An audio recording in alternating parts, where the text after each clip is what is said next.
আমি যেটা বলছিলাম সূরা হামিম সিজদার 33 নাম্বার আয়াত দিয়ে, আল্লাহর দৃষ্টিতে ভালো কথা দুনিয়ায় কেউ বলে না, যে আল্লাহর দিকে মানুষকে ডাকে, ওয়ামিলা সলিহার, ভালো ভালো কাজ করে। এই যে সলিহ, এই শব্দটার ব্যাখ্যা করার জন্য এই যে আন্টি শান্টি করে 2-4 মিনিট আমি ঘুরিয়ে আনলাম। আপনাদের বুঝেছেন কিনা আমি জানি না। সলেহ মানে নেক না, শুধু সৎ না। সলেহ মানে যোগ্য। সলেহ মানে কি? আরো জোরে বলেন।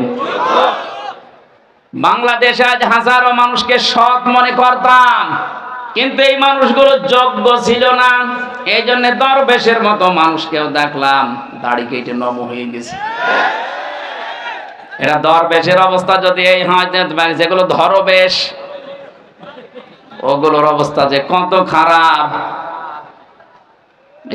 গতকালকে একজন ধরা পড়ার পর আপনি টের পাচ্ছেন, আমি নাম নিলাম না। বিভিন্ন জায়গায় এই মানুষগুলো তাদের দেহ পর্যন্ত বিক্রি করে মানুষের মনোরঞ্জনে লিপ্ত ছিল।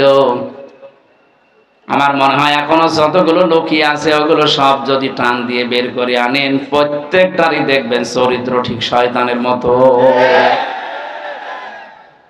এজন্য এই দেশে আমরা যারা সত্যি এই মানুষের অধিকার প্রতিষ্ঠা করতে চাই, শুধু সৎ হলে হবে না, আমাদের যোগ্যতা অর্জন করা লাগবে। যে যেই লাইনে আছেন ওই বিষয়ের শিক্ষা এবং প্রশিক্ষণ লাগবে। ইসলাম এইটাই আমাদেরকে শেখায় যে শুধুমাত্র আপনি সৎ হয়ে বসে আছেন, কি করবেন আপনি? আপনাকে যোগ্যতা অর্জন করা লাগবে। এই যোগ্যতা আমাদের এতদিন তৈরি হয়নি, এই জন্য আল্লাহ আমাদের হাতে দেশ দেয় না, জালেমদেরকে দিয়ে চালিয়েছে। আমি আল্লাহর এই বান্দা যে মাওলানা নাজমুল, ওনারে পাঠালাম, ভাই এই যে 1000 টাকা দিলাম, আপনি আসলিয়া যে 1 কেজি মাছ নিয়ে আসবেন। মাছ নিয়ে এসেছে 1 কেজি 1000 টাকা দিয়ে, কিন্তু মাছটা পচা। কি পুরা 1000 টাকা জলে ফেলা হবে না? বলেন না কেন? ও 1 কেজি মাছ নিয়েছে, টাকা পয়সাও 2 নাম্বারই করেনি, এদিকে ওদিকে খরচও করেনি, মাছও নিয়েছে, কিন্তু মাছটা পচা হওয়ার কারণে এখন এইটা নিয়ে আবার আর এক জ্বালা। পচা মাছ এখন ফেলতে হলে একটা জায়গা লাগবে, যেখানে ফেলবেন ওই এলাকায় দুর্গন্ধ ছড়াবে। না কিনাই ভালো ছিল। আমি আর একজনকে পাঠিয়েছি, ওনারে 1000 টাকা দিয়ে পাঠালাম যে যান, ওর মাথা ভালো কিন্তু ওর একটু চরিত্রের সমস্যা আছে। 800 টাকা দিয়ে মাছ কিনে 200 টাকা দরবেশের মতো গায়েব করে দিয়েছে। আমার এসে বলছে, হামজা ভাই 1000 টাকার কমে দেবেই না, শেষে আপনার নাম বলার কারণে 200 টাকা কম নিয়েছে। সে 200 টাকা কই? আমি ভাড়া দিয়ে শেষ করে দিয়েছি, অথচ যেতে আসতে মাত্র 2-4 মিনিট সময় লাগে। না, এই গ্যাঞ্জামটা তো মেটে না। এ ভাই আপনি দাঁড়িয়ে আছেন, বসে আপনার চাইতে এরকম 2-3 ডবল মানুষ রাস্তায় ঘোরাফেরা করছে, আমার আসতে এত দেরি হচ্ছে কেন? আমি জামের কারণে আমার দেরি হয়ে গেছে।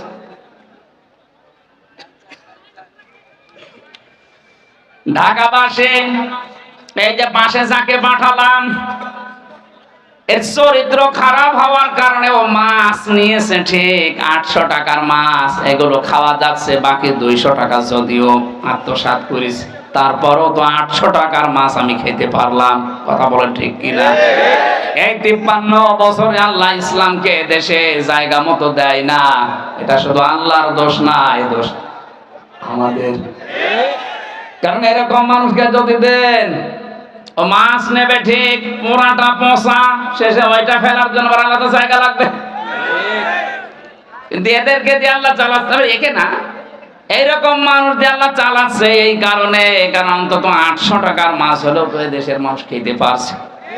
200 টাকা এদিক ওদিকে যাক, এই 200 টাকা যেতে গিয়ে এই 15.5 বছরে এত টাকা গেছে, আপনার মাথা ঘুরে যাবে। কেউ তার ছেলের নামে, মেয়ের নামে, কেউ তার নিজের বোনের নামে, দলীয় নেতা কর্মীর নামে এত টাকা পাচার করেছে। এই দেশে এখন একটা মানুষ যদি জন্ম নেয়, তার মাথার উপরে 1 লাখ টাকা ঋণ। আপনি কি দিয়ে গেলেন? বিশ্বনবীর জীবনী থেকে কথা বলা হয় মাঝে মাঝে। অনেক মানুষ বলে হুজুর নবীর কাহিনী বলতে পারেন না, আপনি নবীর কাহিনী বললে সহ্য করতে পারবেন। বিশ্বনবী যেদিন নবুয়ত পেলেন, নবী হয়ে আসলেন, ওই দিনই খাদিজাকে বলেছিলেন আমাকে ঢেকে দাও। হযরতে খাদিজা বলেন আপনি ভয় পান কেন? কোনো ভয় নেই আপনার। আল্লাহি, আল্লাহর কসম, লা ইয়াখজিকাল্লাহু আবাদান, কখনো আপনি ভয় পাবেন না। জিন, ভূত, পরী, পেতনি, এমনকি আল্লাহ আপনাকে ভয় দেখাবেন না। ইন্নাকা লা তাসিলুর রিহমা, আপনি আত্মীয়তার সম্পর্ক ঠিক রাখেন। হযরতে খাদিজার কথা দ্বারা কয়েকটা প্রমাণ এখান থেকে বের হয়। এক নম্বরে, যারা মানুষের সাথে সম্পর্ক, বিশেষ করে রক্তের, এই রক্তের সম্পর্ক দুনিয়ায় যারা ঠিক রাখবে, এদের কোনো ভয় আমার আল্লাহ তৈরি করে দেবে না। সব ভয় থেকে আল্লাহ মুক্তি দিয়ে দেবে। এদেশে আমরা আপনার আত্মীয় ছিলাম না, আপনি আমাদের সাথে সম্পর্ক ত্যাগ করে পালিয়ে চলে গেলেন, এই কারণে তো এত ভয়। দেখেন তো, আপনি আত্মীয় ছিলেন না আমাদের।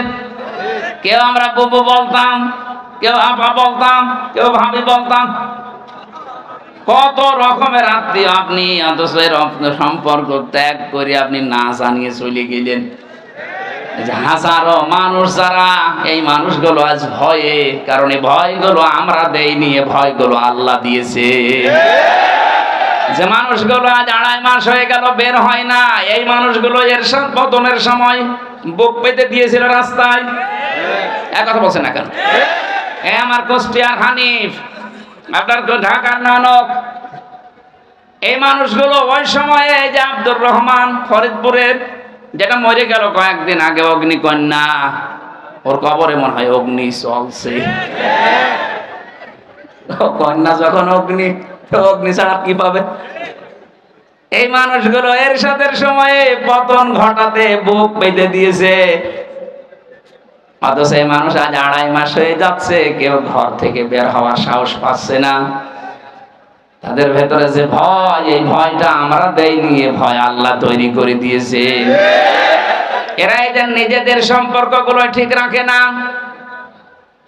কুষ্টিয়াতে আমার নিজের আপন চাচা চেয়ারম্যান ছিল, ওনার বাড়িতে খাবার খেতে গেছি, হানিফ সাহেব কল দিয়ে বলে যা কে এসেছে, হামজা কেন গেল? বলে আমার ভাইয়ের ছেলে আসবে না। বলে না, আওয়ামী লীগ করলে ভাই বোন দেখা হবে না, আওয়ামী লীগ ছাড়া কেউ আপনার বাড়ি খাবার খেতে পারবে না।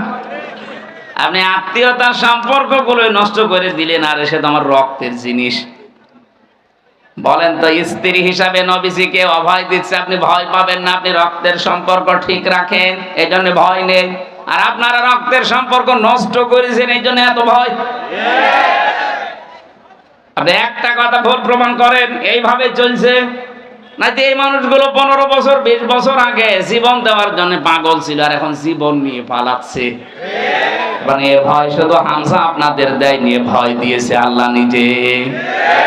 2 নাম্বারটা আরো কঠিন, এইটা বলার জন্য আমি বলছিলাম অতাহমিলুল কাল্লা, হে স্বামী আপনি ভয় পান কেন?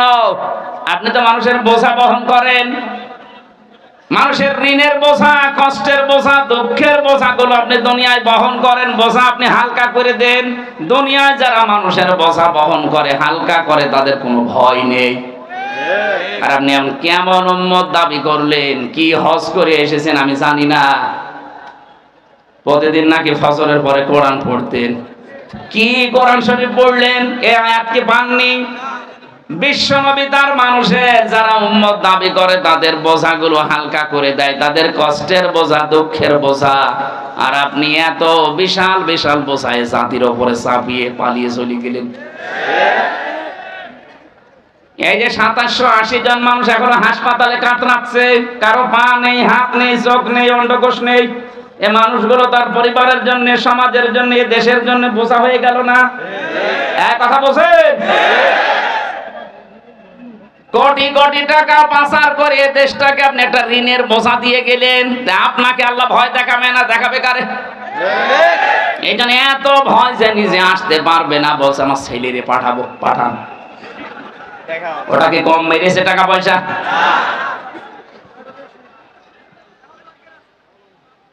নবীর উম্মত যারা দাবি করবে তারা মানুষের বোঝা আরো হালকা করে দেবে, কারো দুঃখের বোঝা